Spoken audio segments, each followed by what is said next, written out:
konflik Timur Tengah yang melibatkan Iran, Amerika Serikat, dan Israel seharusnya dapat diselesaikan jika masing-masing pihak yang bertikai dapat memahami poin-poin dalam Konvensi PBB ketiga tahun 1982. Konflik Timur Tengah yang melibatkan Iran, Amerika Serikat, dan Israel belum menunjukkan tanda-tanda akan berakhir. Masing-masing pihak mempertahankan sikap dan argumennya sendiri.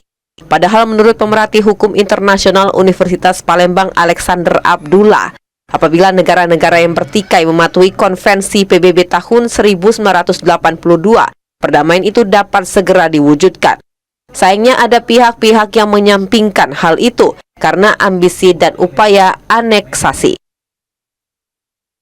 Semua pihak itu harus menghormati konvensi hukum laut ketiga itu untuk menuju yang damai. Karena bumi ini hanya satu, jadi kita harus jaga bersama-sama dan patuh kepada hukum yang kita buat, khususnya hukum internasional, lebih spesifik lagi hukum laut internasional.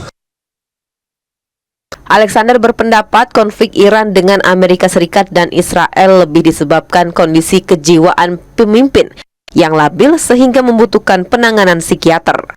Sementara itu, salah satu poin Konvensi ketiga PBB tahun 1982 menyebutkan kapal dan pesawat terbang dari semua negara diizinkan melewati jalur transit melalui selat yang digunakan untuk navigasi internasional dan semua negara menikmati kebebasan tradisional navigasi, penerbangan, penelitian ilmiah, dan penangkapan ikan di laut lepas.